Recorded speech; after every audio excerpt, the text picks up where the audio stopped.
in the place to be. What's going on? It's me. If it's Sunday, it must be time for another one of these long overdue movie reviews. This movie review comes to us all the way back almost 20 years ago to 2003. I'm talking, of course, about the seminal, I don't even know if it's called a hood classic. Like, I seem to remember some buzz around it when it came out. I don't seem to remember motherfuckers talking about it since then. But Deliver Us from Eva is what we're talking about. Deliver Us from Eva. Thanks to Netflix, who have this at 5 stars. For some reason, it ain't 5 stars. But we're not getting into the spoiler section of it just yet. We're talking about the movie proper itself. Before we get into the spoiler section, this very early 2000s. It has two early 2000s written all over it. It has a relatively, I suppose, star-studded cast. LL, Gabrielle Union, Essence Atkins, Dwayne Martin, Kim Whitley, people you've seen, people all over this. There's uncredited cameo, not necessarily a cameo. He wasn't famous yet, but an uncredited appearance by a future star. In it sort of reunites for the first time. Reunites them again for the first time before it ever happened. Gabrielle Union and Dwayne Martin, who would later team up in LA's Finest. And I haven't talked about LA's Finest. Oh boy. I've told my friends about it. I've told people in my life. I've shown them the first episode. I don't know if I actually want to delve deep into how terrible LA's Finest is. But, they're in LA's Finest. This movie, it's a romantic comedy, I suppose. It's very reminiscent. So the direction of this stands out to me. This is directed by Hardwick. His name is all over this, and we'll get to that when we get to the spoiler section. But the direction isn't great. The acting is fine, but what they're given to work with, as far as the technical aspects of it, it doesn't quite hold up. It doesn't hold up. It really doesn't hold up. I don't know how it would have even held up then.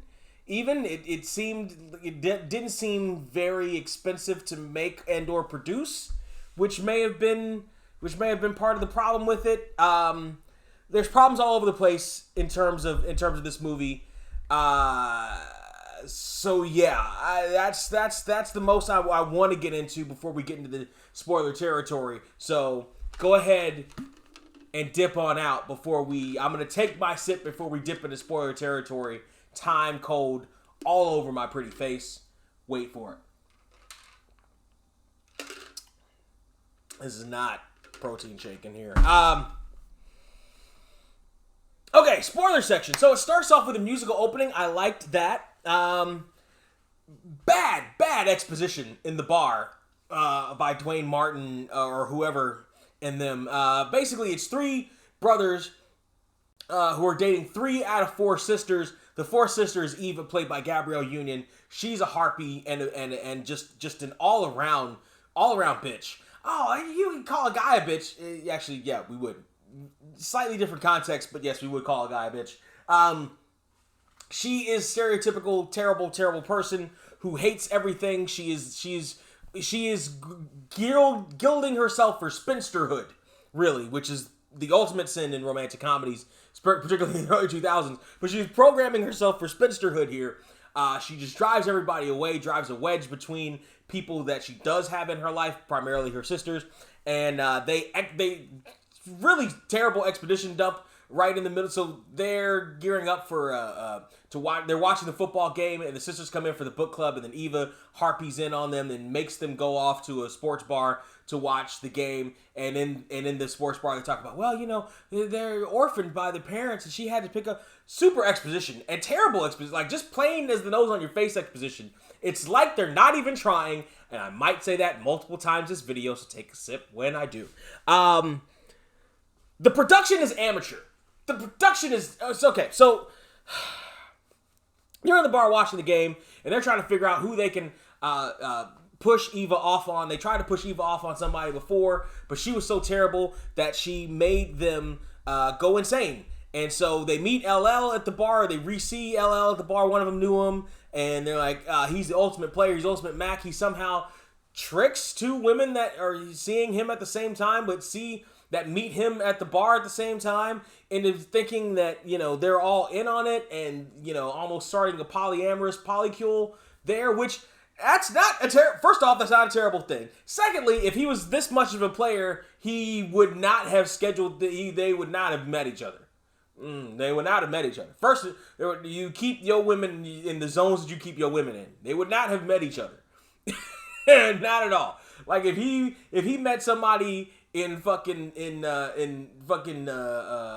Inglewood, he would not take the chick that he met in Inglewood to fucking Anaheim, and vice versa.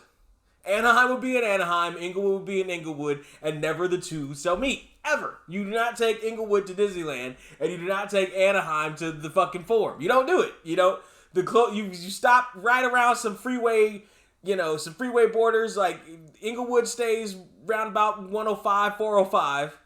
Anaheim stays around about 91. It stays about 55, 405, 91. That area. Never the two shall meet. Ever, ever, ever. He's not ultimate player. In explaining what Eva did to this other guy that they tried to pawn off on her and made him crazy, is where I first noticed what I noticed, which is that the production in this sucked. And the production of this was terrible. And the tone shift of this was absolutely atrocious. So it tries to switch in and out of being a silly comedy with like sound effects and like zoinks and boom and bunks in between there, and trying to be realistic. And it doesn't do either well. And it makes the two tones conflict with each other as opposed to blending them in well. And this went on for a little bit, and I'm watching this and I'm like, who the hell directed this movie? And that's when I saw it was Gary Hardwick, who directed another little movie that I reviewed here for Long Overdue Movie Reviews, The Brothers. That's right, he directed The Brothers. And it was the same thing in The Brothers. Terrible tone switches that didn't always work. I think the only tone switches that worked were the ones between DL and Tamala Jones, because they're both amazingly talented people. But the other tone switches didn't quite work because they weren't done well. Because they weren't done by a good director. This guy, on his IMDb, this is only his second thing that he's ever directed. Out of 4 things that he's directed, the other 2 that came after this, you've never heard of in your fucking life. Straight to DVD, or if they even went to DVD, whatever the fuck bullshit things that you've never heard of. That no one that you know has ever been in. He did The Brothers, he did this, and then he basically faded from obscurity as a director. He's written some other stuff. He's even produced some stuff. But as far as directing is concerned, he does not have the talent for it. And it shows that he does not have the talent for it. Or maybe the business acumen, maybe the gravitas to get better shots. Everything he does is so basic. It's almost to the point of parody how basic it is. He does shots, he does angles, he does sound effects that you see when someone parodies movies like these, or movies in general, or any kind of cinema, any kind of entertainment. He doesn't do them well. It's terrible.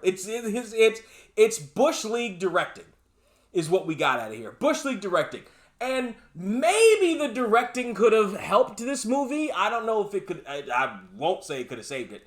But maybe it could have helped it a little bit if you had a competent director in there. Or maybe any competent director who saw the script was like, fuck this movie. And that's how they got Gary Hardwick. Or maybe, and I'm sure from his point of view, he got to direct The Brothers. He got to get that under his belt. And he's like, I get to do. And somebody came to him and was like, yeah, he probably jumped on it. I don't fault him for jumping on the opportunity. I don't even fault him for his skill. I fault the people that made the decision to make him the director of these 2 relatively big name movies at the time, to try to get on this new genre of, not new genre, but revitalize the genre of black cinema, and particularly black romantic comedies, etc., trying to make that money. They could have got better directors than this guy. Could you have done better? I don't know. Maybe not. I'm not a director. I've never wanted to be in the director's chair. I've never wanted to take on that task. Directing doesn't even jump out at me unless it's really good or really bad, and this is really bad. And that's probably how it should be. You probably shouldn't think too hard about the direction unless it's really good or really bad. Gary Hardwick's direction, not very good. It's on the lower end of the scale, and it shows here with the tone switches, with some of the direction, I guess, of what they're trying to get out of some of these characters and some of these actors. It's not particularly the exposition dumps. They didn't trim down some of the stuff that they could have probably trimmed down. This is an hour and 45 minutes. It could have probably been a tight 90 if you could stretch it that far, and they stretched it that far. There's no way this movie on paper is an hour and 45 minutes. You know what this movie has? Do you know what this movie has? Not one, not two, but 3, 4, 5, 6, 7 different fucking what the fuck is this, Rocky 4? Fucking montages. How do you have this many montages in a rom-com? What the fuck are you doing? In the same vein as that dumb fucking montage that this director did in his first movie, The Brothers. That's right. Remember that montage that I talked about, how shitty that fucking shit was? And how it made no goddamn sense whatsoever? And how it didn't fit in the movie? And how it was crammed in there really just to fucking buy time? That's what the fuck we had here, times 3 or 4. I fucking lost count. There was a point where I was watching this movie where I'm sure the cops were called on me, the Secret Service, SWAT team. I'm sure my FBI agent had to throw down his fucking headphones when he was listening to me. All this shit. Because I screamed, not at the top, not even at the middle, maybe at the lower register of my lungs. Another goddamn montage. Another fucking... Are we doing this again? Are we doing this a fucking again? Yes, we did it again. Another goddamn montage in a fucking rom-com. Fucking Creed only had 2 goddamn montages, but we're gonna have fucking 3 or 4 in this fucking stupid fucking rom-com with Gabrielle Union and Megan goddamn Good. Get the fuck out of the town. Is not necessary. Does not compute. Does not need to be added. A fucking one. The falling in love montage. Maybe you can get away with 2. The breaking up montage. But that's it. That's all you get. And you have to earn these. That's all you fucking get. But this movie, it tries to cash that montage fucking check way more times than it should. Than it needs to. Just to fill fucking time that it didn't need.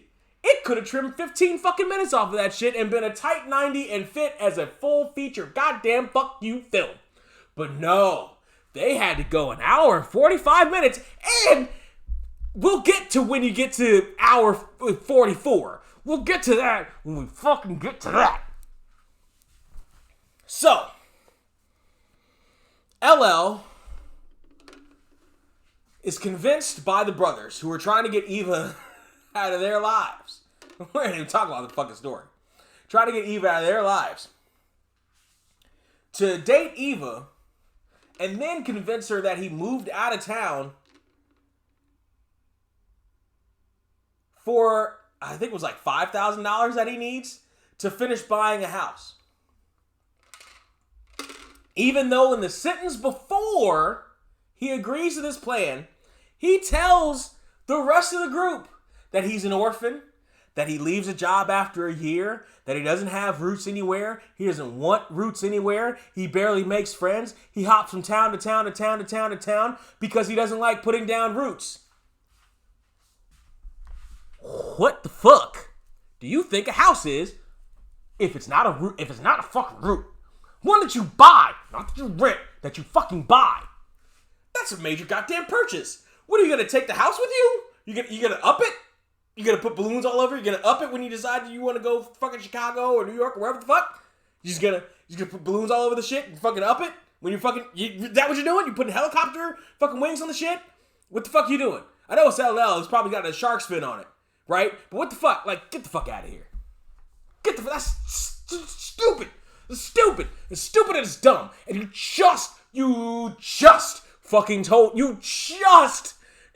The sentence The fucking 4 words before he said that contradicted the shit that he fucking said. Hour and 45 minutes they have on this movie. Hour and 45 minutes they have on this goddamn movie. What the fuck? Also, how are you gonna tell Eva you moved to a different town if you're dating a chick, probably taking her to your house that you'll be fucking living in? Come on, bro. And he can't even keep 2 chicks straight from running into each other at a fucking sports. Get the fuck out of here. Stop it. Come on. A little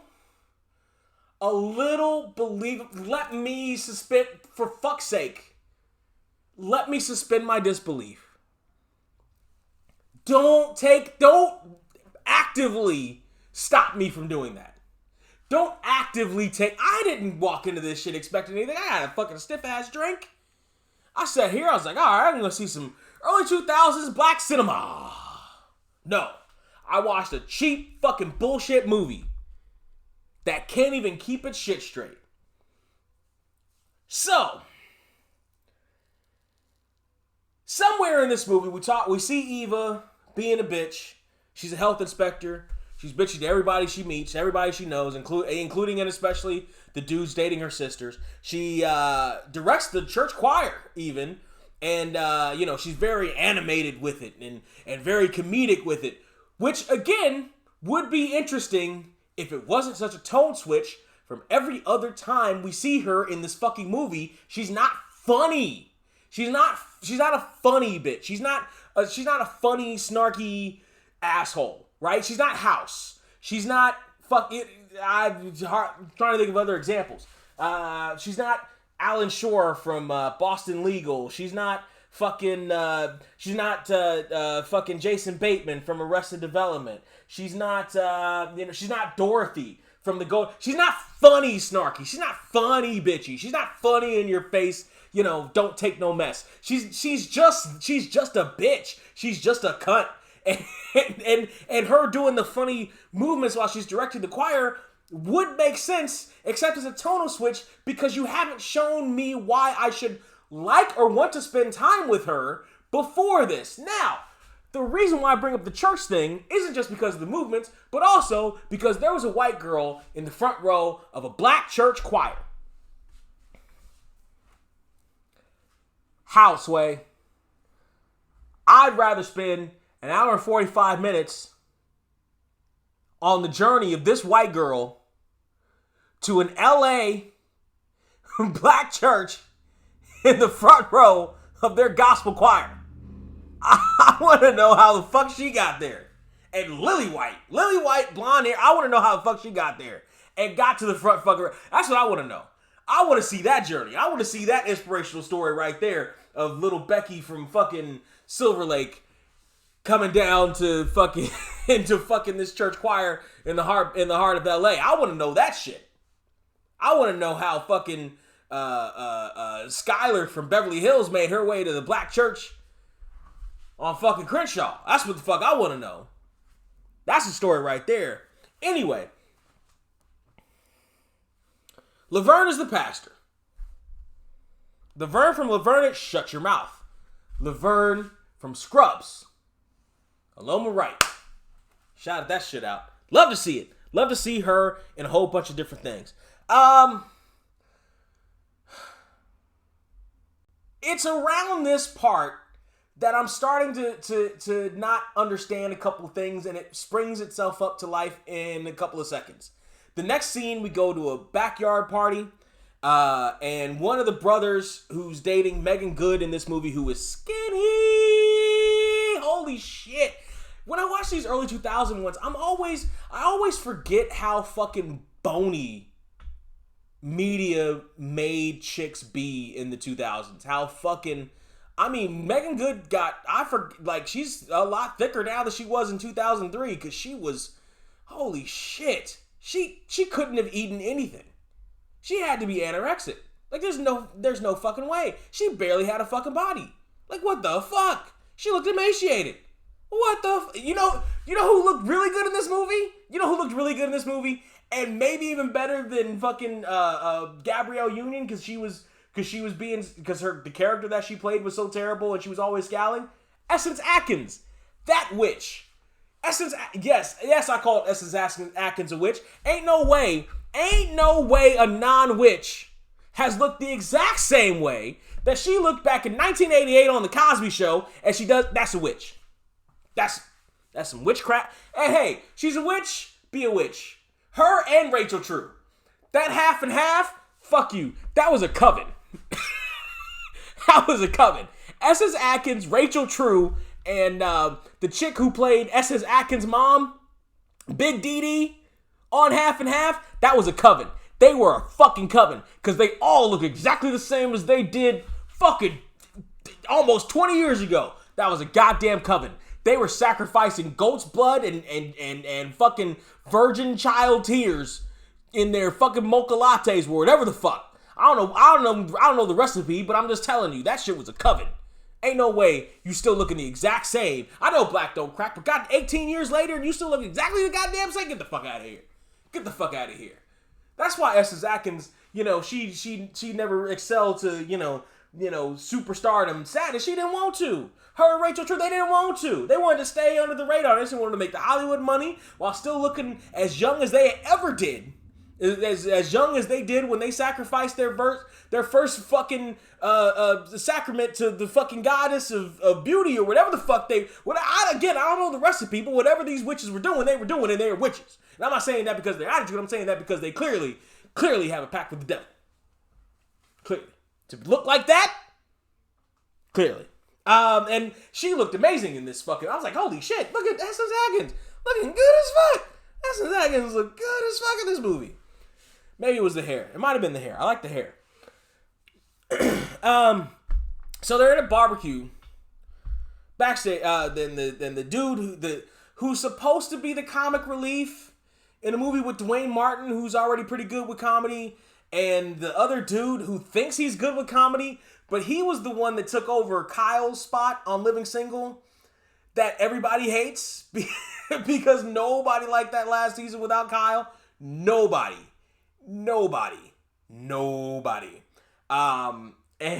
he was, that dude was in this, and I you know what? I wonder if that just followed him the rest of his career. Like, he got parts, but don't nobody support him. Like, everybody remembers him as the dude who tried to replace Kyle on Living, and it wasn't his fault. It was a job. He's an actor. He's doing the fucking job.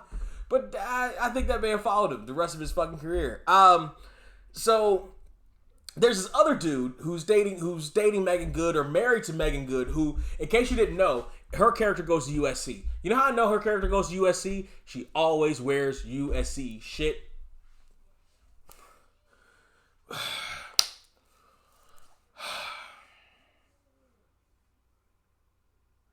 An amateur heavy-handed director with multiple sledgehammers decides he's going to take these sledgehammers and beat you over the head with shit in this fucking supposed 90-minute but 105-minute rom-com.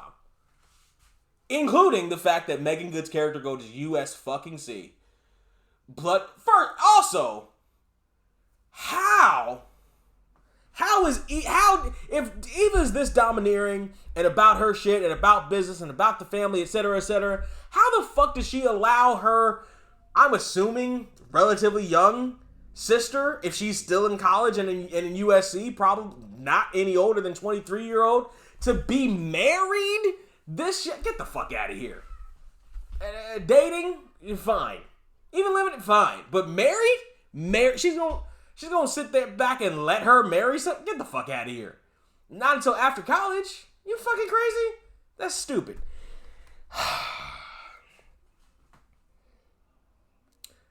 They're at this backyard barbecue. And the dude who's married to Megan Good,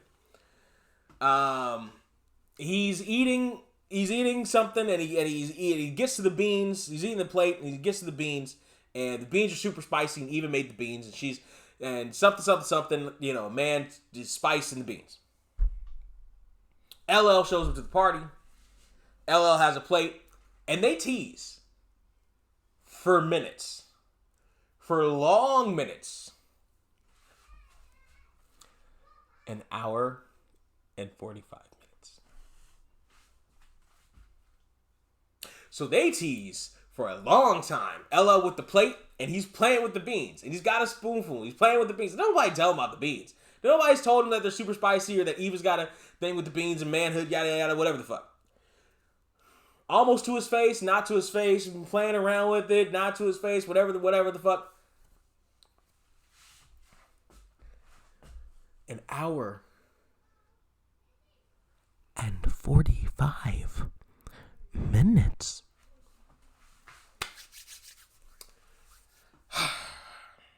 So they're talking. He's got the beans and he eats the beans. He's like, oh, I like a little spice. Who made these? You know, and she's like, I made them. You can pick me up tonight.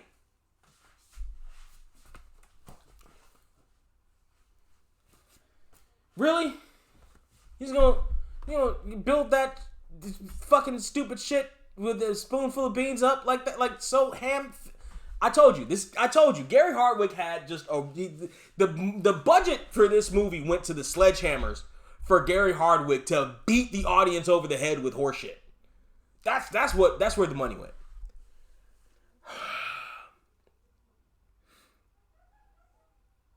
I'll give it to LL. On a side note, he doesn't lick his lips as much in this movie as you think. You think it'd be an hour and 45 minutes of LL just.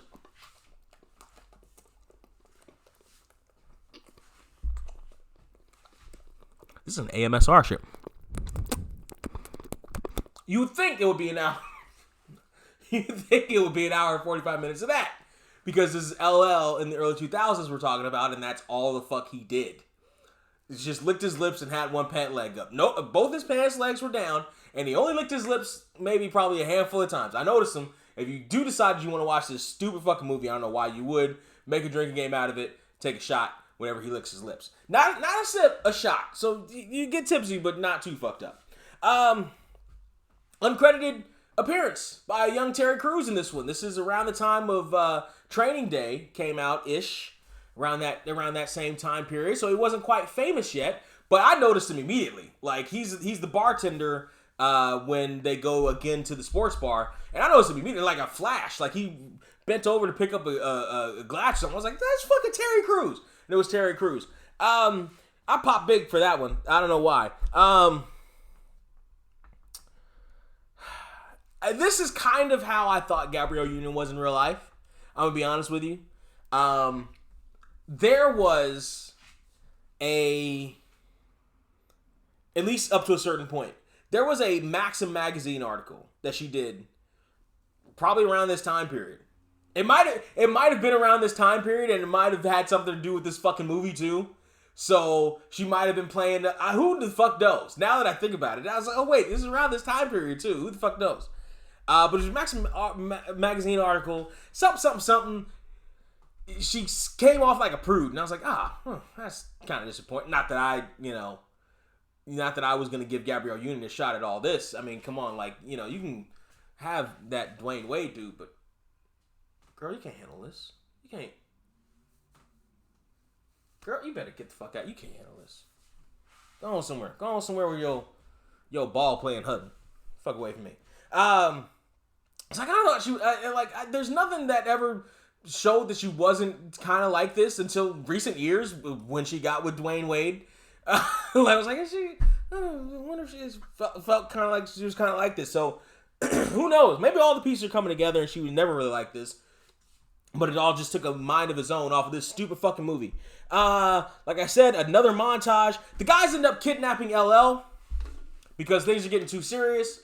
And she's staying, instead of leaving town because she had a job offer to leave town, but instead of leaving town because she's with LL and she likes LL, she's gonna stay here instead. And the guys find this out and they're like, "Fuck! So you gotta dip out so she can go to Chicago." And LL is like, "I'm not gonna dip out because I like her." And so they decide they're gonna kidnap her and host a funeral for him, and etc. etc. He breaks out somehow of this fucking stupid thing. Again, tonal shifts. This movie did not earn this turn at all. It didn't earn it at all. It didn't earn any parts that it tried to do with the fucking comedy whatsoever. It's just stupid. Because they try to straddle the line between real and comedic and cartoony, and they don't do like I said, they don't do either well. So when they pull off this stupid heist of LL, it doesn't come off as zany, madcap, whatever the fuck. It comes off as lazy and half done. It comes off like a fucking TV dinner you put in for 2 minutes instead of 5. Like, it's there, I suppose you can eat it, but it's not done, and it's not done well, and it's cheap to begin with, and you know, it's not good for you, and it's greasy. Like, it's just not great. So they kidnap him, try to have the funeral. He breaks out, goes to the funeral. This, by the way, this is probably an hour and a half into this movie that he comes back to the funeral and Eva's there and she kisses him, etc., etc. And it's like, oh, I can't believe you left. And then he reveals that he did it. He started the whole thing off as a bet, but then he falls for her. She slaps him, and she decides she's gonna leave, etc., etc. This is like near the end. So that third act breakup like is near the end of the third act. Terrible placement. Terrible placement. Just awful placement of shit.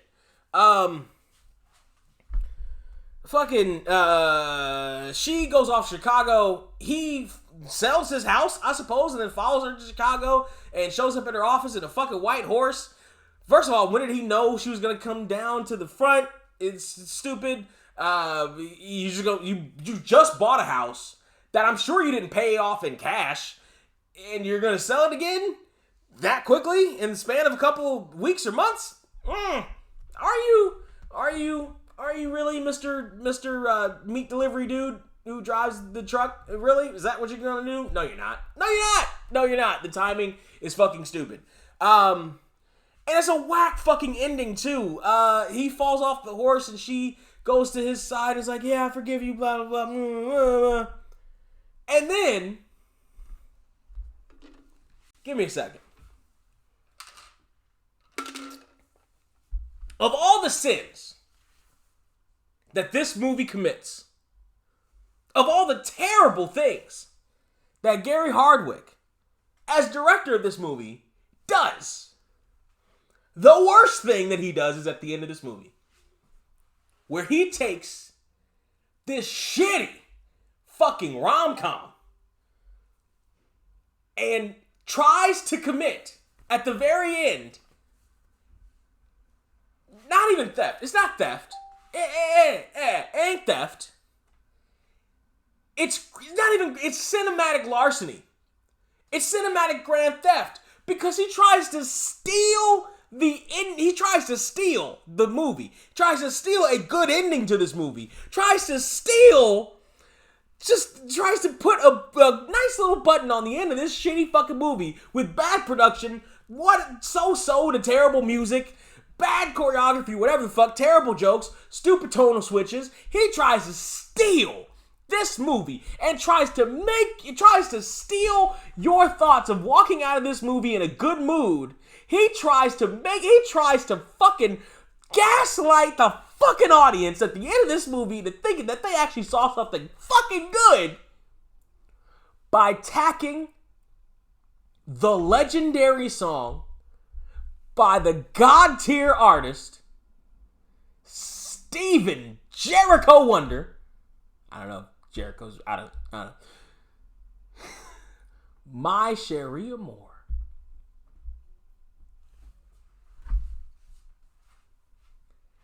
How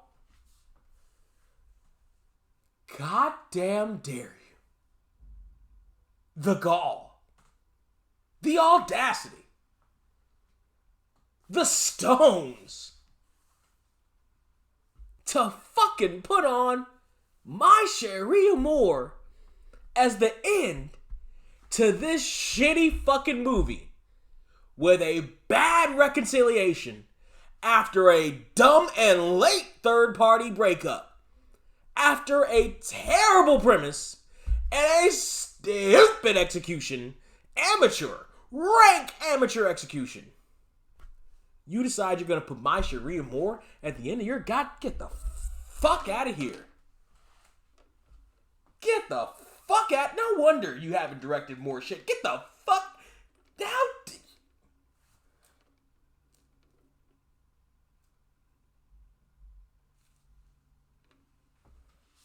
Offensive. Criminal. Fucking criminal. Fucking criminal. And then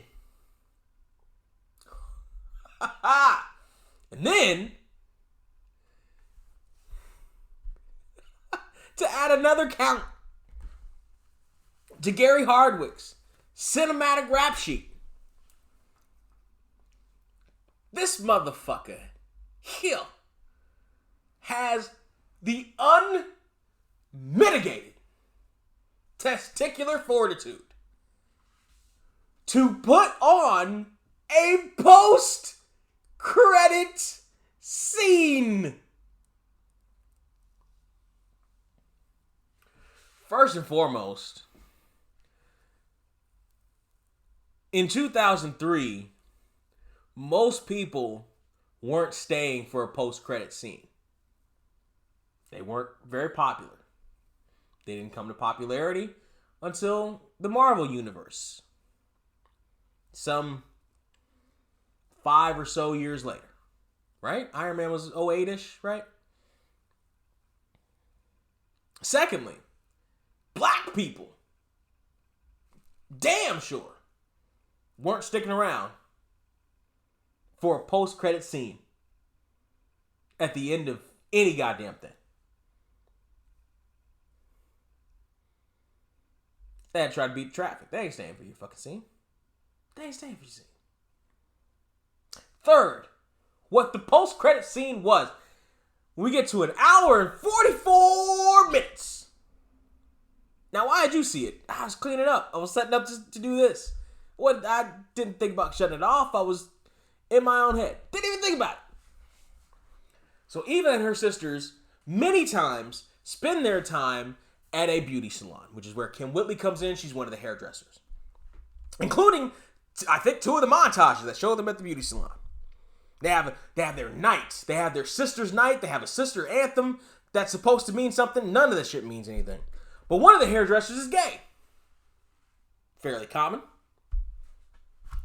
At least we think. Up until hour 1 minute 44. Where the cutscene is him around the corner from the hair salon, calling his girlfriend, talking about how he's going to meet her there, yada yada, in his straight voice saying, "Oh, baby, you know I'm just pretending to do this because a straight hairdresser in L.A. is a broke hairdresser in L.A." And then somebody comes to find him and he's like, "I'm coming, girl." Was this for the actor's benefit that nobody knows the name of? Was he so worried about playing a gay hairdresser that he insisted on having this scene? Was Gary Hardwick so homophobic that he insisted on having this scene in there?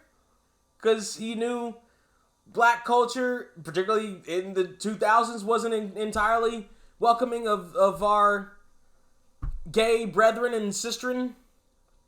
Although the women would allow them to do their hair, just, and maybe hang out with them every once in a while, but, we're still looking down on their lifestyle. Was that the benefit to them? The audience that wasn't going to stick around to the end anyway?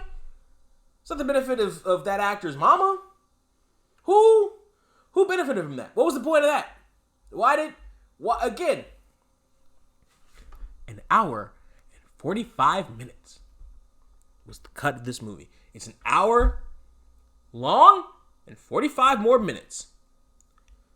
And they added this as a post-credit scene for a character with 20 lines who did they give this character a name? Does this character have a name? I don't even know if anybody said their name.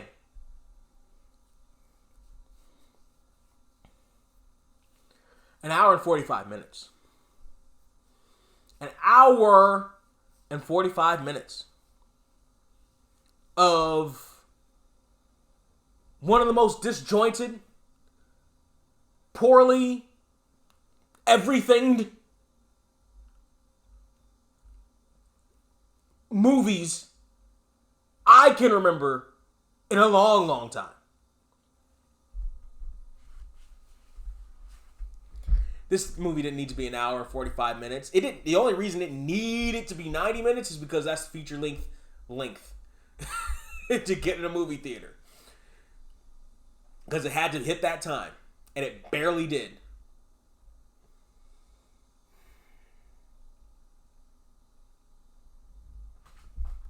Out of $15. Deliver Us from Eva.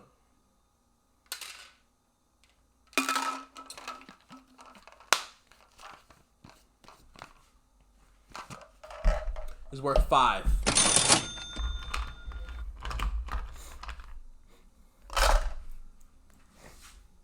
And I'm barely giving it that 5.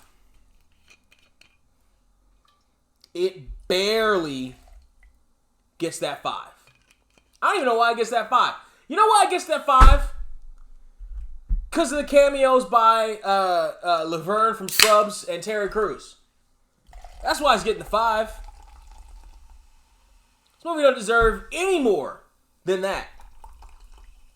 This is a terrible fucking movie. Fucking shoddily done all the way around. A waste. A waste of everyone involved. Except for the dude who played Megan Good's husband in the movie. He sucked. Wow, I didn't know I was going to do that. He sucked. He fucking sucked. I'm glad I don't know who the fuck. He was terrible. He was not funny. Was he supposed to be a comedian? He sucked. Gabrielle Union tries, but she doesn't have shit to work with here. LL is there because he's a name, and by the way, there's another thing I forgot to talk about. I didn't like these characters. I didn't like anybody in this movie. This is a rom-com. I'm supposed to like I didn't like anybody. The only person I halfway liked was Essence Atkins. Because she looked fun as fuck in this movie. I didn't like anybody. I like Dwayne Martin. I didn't like him in this movie. I didn't like LL in this movie. I didn't like Gabrielle in this movie. I didn't like Megan. I didn't like nobody in this fucking movie. As they're dating, I'm sitting there like, again, why am I spending this time with these people? They suck. They're terrible people. Why the fuck am I spending this time with these people? 4 out of $15. The more I talk, this is. Hey, Surreal, why do you do that? Because you know why? Because sometimes you talk shit out in your head. Sometimes you're working out a problem. And sometimes I'm sitting here and I have a number and it's just a knee-jerk number, and I think about it a little bit more, and I think about how this movie made me feel. I think about some of the stupid, not even mistakes, not even errors, but fucking blunders, catastrophes that a fucking movie does, that a director does, that a studio does by casting some of these people. And I think, and what this shit is supposed to accomplish, what the fuck is supposed to do, and how, again, it stole. It stole. Gary Hardwick stole. He tried to, it was attempted, because it didn't actually work. He tried to steal an ending out of you. He fucking tried to steal more time out of you with that fucking post-credit scenes. He fucking stole an hour and 45 minutes plus recording time plus editing time from me from having to talk about this stupid fucking movie. Fucking 3 out of $15. And I tell you what.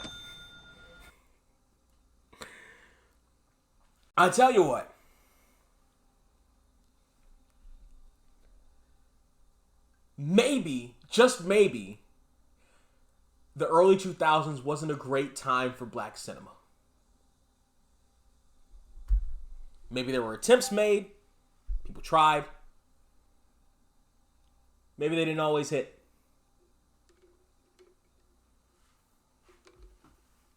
Lord knows this movie sure didn't.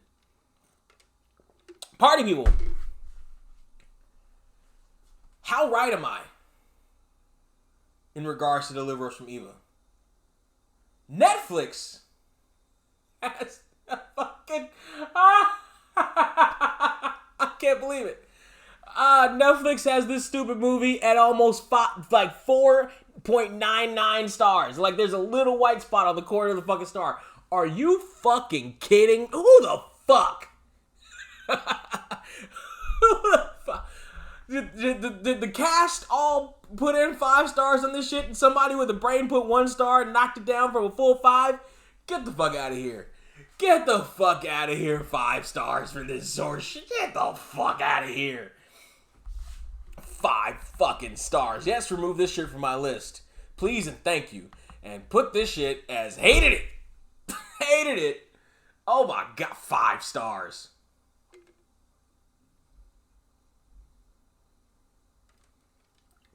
Anyway, I'm 5 stars because I'm your favorite YouTuber.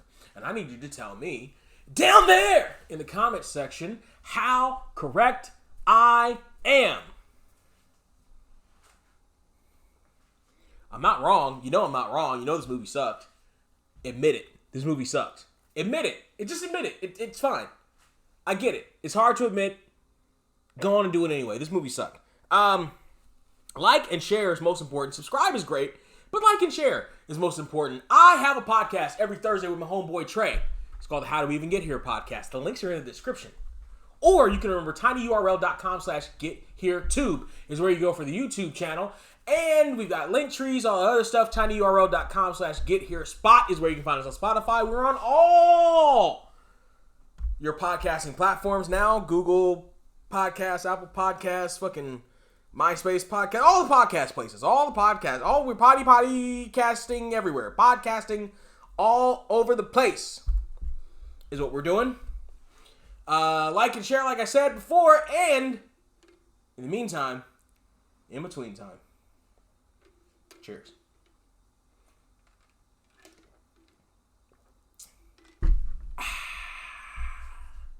I'm a nice guy, I'm a nice place, with a nice smile on my nice face.